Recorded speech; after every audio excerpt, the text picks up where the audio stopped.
नमस्कार मित्रांनो, गोड अभ्यासमध्ये तुमचे पुन्हा एकदा स्वागत आहे. आपण नवीन सिरीज सुरू करणार आहोत ज्याचे नाव आहे भारताचे संविधान, कॉन्स्टिट्यूशन ऑफ इंडिया. आपण जे बघितलं होतं मौर्य साम्राज्य, त्यांच्या अशोक स्तंभावरचं हे चिन्ह, भारताची राजमुद्रा, भारत सरकार, विधी व न्याय मंत्रालय, भारताचे संविधान 2014. इथे लिहिलेलेही आहे की 26 जानेवारी 2014पर्यंत फेरबदल केल्याप्रमाणे, म्हणजे मॉडिफाईड अप टू. सध्या ही नवीन आवृत्ती अवेलेबल आहे आणि आपण त्याबद्दल शिकणार आहोत. भारताचे संविधान 98व्या सुधारणेपर्यंत अद्ययावत, म्हणजेच अपडेटेड, दिनांक 26 जानेवारी 2014पर्यंत फेरबदल केल्याप्रमाणे याची नवीन आवृत्ती येईल. आपण त्याच्यामध्ये बदलही बघू नंतर ही सर्व माहिती आहे. पहिली आवृत्ती कधी आली होती. पण प्रश्न असा आहे की आपण लक्ष्मीकांत किंवा डी बसू का करत नाही आहोत. तर आपण हे मूळ दस्तऐवज, जे ओरिजिनल डॉक्युमेंट आहे ते का करत आहोत. त्याच्या मागचं कारण सोपं आहे, कारण हे मूळ दस्तऐवज शुद्ध स्वरूपात आहे, त्याच्यामध्ये काही चेंजेस नाही आहेत, जसं आहे तसं. कारण लक्ष्मीकांत किंवा डी बसू जेव्हा स्वतःची पुस्तकं लिहितात तेव्हा ते काय करतात, मूळ दस्तऐवज, मग इतिहास, हिस्ट्री ही ॲड करतात, त्याच्यामध्ये त्यांची मतं ॲड करतात वेगवेगळी. मग सध्या काय घडले असे खूप साऱ्या घटना ॲड करून मग त्यांचं एक खूप मोठे असे पुस्तक तयार होते, जे वाचायला आपल्याला वेळ लागतो. परंतु आपल्याला सर्वात महत्त्वाचं काय आहे एक्झामसाठी, तर संविधान. ह्या गोष्टी नंतर लक्ष्मीकांत, डी बसू ह्या गोष्टी रेफरन्ससाठी वापरा तुम्ही, पण वाचताना नेहमी मूळ दस्तऐवज वाचणे जास्त फायदेशीर ठरते. पहिला आहे उद्देशिका, ज्याला इंग्लिशमध्ये प्रिएम्बल असे म्हणतात. नंतर भाग 1 आहे संघराज्य व त्याचे राज्यक्षेत्र. आपण इंग्लिशमध्येही बघून घेऊया इंडेक्स. हे बघा, इथे आहे प्रिएम्बल, उद्देशिका. Part 1 union and it's territory. अनुच्छेद म्हणजेच आर्टिकल. तर इथे 4 आहेत. आपण फक्त वरवर असं बघून घेत आहोत अनुक्रमणिका, ज्यामुळे आपल्याला कल्पना येईल की आपल्याला पुढे काय करणे आहे. मग भाग 2 आहे नागरिकत्व. म्हणजे लक्षात घ्या, संविधानामध्ये जी अनुक्रमणिका आहे हेच पुढे एक्सप्लेनेशन केलेलं आहे, याची पूर्ण माहिती दिलेली आहे त्यांनी, याच्यामध्ये काय, याच्यामध्ये काय. तर अनुक्रमणिका भरपूर महत्त्वाची आहे. भाग 3 मध्ये काय आहे, मूलभूत हक्क. म्हणजे पहिला आहे देश, मग देशाचे नागरिक, आणि त्याच्यानंतर आहे त्या नागरिकांचे हक्क. अशा पद्धतीने जात आहोत. मग ते हक्क कोणते, तर सर्वात पहिलं व्याख्या केलेली आहे. सगळ्यांना समानतेचा हक्क आहे. स्वातंत्र्याचा हक्क, भारत स्वतंत्र झालेला आहे, नागरिकांनाही स्वातंत्र्य आहे. शोषणाविरुद्धचा हक्क, धर्म स्वातंत्र्याचा हक्क, सांस्कृतिक व शैक्षणिक हक्क, विवक्षित कायद्यांची व्यावृत्ती, ज्याला आपण इंग्लिशमध्ये म्हणतो सेव्हिंग ऑफ सर्टन लॉज. हेही आपण तेव्हाच बघणार आहोत जेव्हा आपण व्हिडिओ बनवू. मग आहे संविधान उपाययोजनाचा हक्क. त्याच्यामध्ये काय आहे, राईट टू कॉन्स्टिट्युशनल रेमेडीज. आणि भाग 4 आहे राज्य धोरणांची निर्देशक तत्वे, ज्याला इंग्लिशमध्ये म्हणतात directive principles of state policy. तुमच्या लक्षात येत असेल की किती सिस्टमॅटिक आहे. सर्वात पहिले देशाबद्दल सांगितलं आहे, दुसरं आहे देशाचे नागरिक, तिसरं आहे नागरिकांचे मूलभूत हक्क, आणि चौथं आहे राज्यांना काय निर्देश दिलेले आहेत ते. नंतर आहे भाग 4 क. 4 मध्ये क, मूलभूत कर्तव्य. राज्यांना काय सांगितलं ते 4 मध्ये, आणि 4 क मध्ये काय दिले की नागरिकांचे मूलभूत कर्तव्य, ज्याला आपण इंग्लिशमध्ये म्हणतो फंडामेंटल ड्युटीज, आणि आधी होते फंडामेंटल राईट्स. तिसरा भाग जो होता राईट्स होता, आणि हा चौथा आहे फंडामेंटल ड्युटीज. भाग 5 आहे संघराज्य, इंग्लिशमध्ये पार्ट 5 द युनियन. त्याच्यामध्ये प्रकरण 1 कार्यकारी यंत्रणा, ज्याला चॅप्टर 1 द एक्झिक्युटिव्ह, राष्ट्रपती व उपराष्ट्रपती आहेत. स्क्रीन पॉज करून तुम्ही वाचू शकता.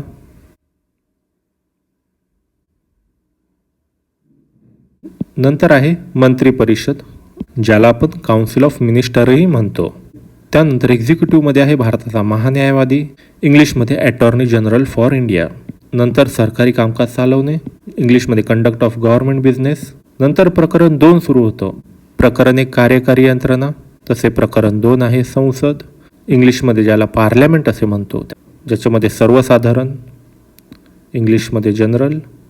याच्यामध्ये एवढे अनुच्छेद येतील. संसदेमध्ये संसदेचे अधिकारी, इंग्लिशमध्ये ऑफिसर्स ऑफ पार्लमेंट.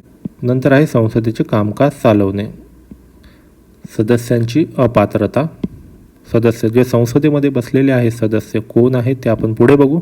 त्यांची अपात्रता, संसद व तिचे सदस्य यांचे अधिकार विशेष अधिकार, उन्मुक्ती, पॉवर्स, प्रिव्हिलेजेस, इम्युनिटी म्हणजे एखाद्या गोष्टीपासून इम्युन करणे, वाचवणे.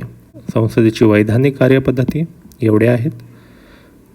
वित्तीय बाबीमधील कार्यपद्धती, फायनान्शियल मॅटर्स, पैशाशी संबंधित. सर्वसाधारण कार्यपद्धती, साधारणपणे ती काय करते, एवढे आहेत. प्रकरण 3 आहे राष्ट्रपतीचे वैधानिक अधिकार. आपण हा भाग 5वा आहे, त्याच्यामध्ये 1, 2, 3 असे आहेत, तर आपण हा 3रा बघतोय. राष्ट्रपती म्हणजेच प्रेसिडेंट. पुढील प्रकरण आहे 4 संघ न्याय यंत्रणा, म्हणजे आपले हे सुप्रीम कोर्ट जे आहे त्याच्याबद्दल. त्याच्यामध्ये बघून घ्या.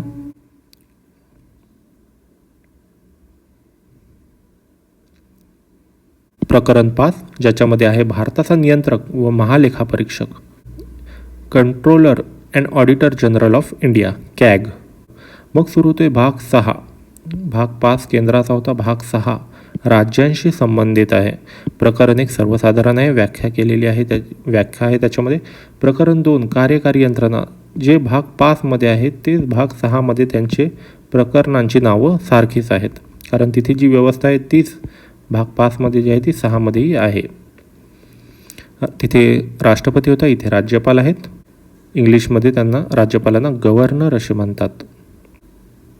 राज्यातली मंत्रिपरिषद, राज्याचा महाधिवक्ता, advocate general for the state म्हणतो. मग सरकारी कामकाज चालवणे, कसे चालते काम राज्याचे, त्यातले प्रकरण 3 राज्य विधिमंडळ. तिथे संसद होती, इथे राज्य विधिमंडळ म्हणजेच ज्याला आपण स्टेट लेजिस्लेचर म्हणतो. त्याच्यामध्ये एवढे अनुच्छेद आहेत. पुढे राज्य विधानमंडळाचे अधिकारी म्हणजेच इंग्लिशमध्ये आपण बघू त्यांना म्हणतात officer of the state legislature. पुढे आहे कामकाज चालवणे, ठीक आहे, तिथे मी बघितले. मग जसे संसदेमधील सदस्य अपात्र होत होते तसेही राज्य विधिमंडळाचे सदस्य कसे अपात्र होतात. राज्य विधानमंडळ त्यांचे सदस्य यांचे अधिकार, विशेषाधिकार, उन्मुक्ती आपण बघितलं, पॉवर, प्रिव्हिलेजेस आणि इम्युनिटीज. त्यांची वैधानिक कार्यपद्धती कशी आहे ते बघणार आहोत. राज्यांच्या वित्तीय बाबीमध्ये ते कसे कार्य करतात ते बघणार आहोत. सर्वसाधारण कार्यपद्धती म्हणजे साधे कायदे कसे बनवतात. प्रकरण 4 राज्यपालाचे वैधानिक अधिकार, जिथे आपण राष्ट्रपतीचे वैधानिक अधिकार बघितले. प्रकरण 5 राज्यामधील उच्च न्यायालय. केंद्रामध्ये सर्वोच्च न्यायालय असते, राज्यामध्ये उच्च न्यायालय असतात आणि हे आहे त्यांच्याशी संबंधित अनुच्छेद. प्रकरण 6 दुय्यम न्यायालय. हे केंद्रामध्ये नव्हते परंतु राज्यामध्ये आहे. भाग 7 पहिल्या अनुसूचीच्या भाग ख मधील राज्य, जे निरसित झालेले आहे, इंग्लिशमध्ये बघूया, रिपील्ड झालेले आहे. तर मित्रांनो याचे जे अर्थ असतात शब्दांचे त्याच्यासाठी आपल्याकडे एक डिक्शनरीज आहे, इंग्रजी मराठी शब्दसूची, ज्याची लिंक डिस्क्रिप्शनमध्ये दिलेली आहे, ती डाउनलोड करा. भाग 8 संघ राज्य क्षेत्रे, इंग्लिशमध्ये याला म्हणतात युनियन टेरिटरी. सर्वोच्च आहे केंद्र, त्यांच्या खाली आहे राज्य. तसेच राज्यांप्रमाणेच केंद्रशासित असे काही प्रदेश असतात जिथे राज्य तयार करता येत नाही, आणि ते आहे संघ राज्य क्षेत्र, ज्यांना इंग्लिशमध्ये युनियन टेरिटरीज म्हणतात. तो भाग 8 मध्ये आहे संघ राज्य क्षेत्रांचे प्रशासन. भाग 9 आहे पंचायती. पंचायतला इंग्लिशमध्ये त्यांच्याबद्दल एवढी इन्फॉर्मेशन आपल्याकडे आहे. भाग 9 क नगरपालिका. भाग 9 ख सहकारी संस्था. भाग 10 अनुसूचित क्षेत्रे व जनजाती क्षेत्रे. हा आहे भाग 11वा, ज्याच्यामध्ये दिलेले आहे संघ राज्य व राज्य यांमधील संबंध. इंग्लिशमध्ये बघू आपण part 11 relations between the union and the states. संबंध कशा असावेत. प्रकरण 1 त्याच्यामध्ये आता प्रकरण सुरू झालेले आहेत. भाग 11 मध्ये प्रकरण 1 आहे वैधानिक संबंध म्हणजे लेजिस्लेटिव्ह रिलेशन. वैधानिक अधिकारांची विभागणी म्हणजे कसे वैधानिक अधिकार विभागले गेलेले आहेत. Distribution of legislative powers. प्रकरण 2 भाग 11 मधील प्रकरण 2 आहे प्रशासनिक संबंध म्हणजेच ॲडमिनिस्ट्रेटिव्ह रिलेशन्स. मग सर्वसाधारण तसे पाण्यासंबंधी असेल तर कसे सोडवता येतील, राज्यांमध्ये असेल तर कसे सोडवता येतील. पुढे आहे भाग 12 वित्त व्यवस्था, मालमत्ता, संविदा आणि दावे, फायनान्स, प्रॉपर्टी, कॉन्ट्रॅक्ट आणि सूट्स. त्याच्याबद्दलही भाग 12मध्ये आहे. त्यामध्ये प्रकरण 1, 12मधील प्रकरण 1 वित्त व्यवस्था म्हणजे फायनान्स. दुसरा आहे संघराज्य राज्य यांच्यामध्ये महसुलांचे वाटप कसे होईल ते आपण बघणार आहोत. त्यानंतर आहे संकीर्ण वित्तीय तरतुदी कोणत्या. प्रकरण 2 आहे कर्ज काढणे. प्रकरण 3 आहे मालमत्ता, संविदा, हक्क, दायित्वे, प्रतिदायित्वे आणि दावे. Chapter 3 property, contracts, rights, liabilities, obligation आणि सूट्स.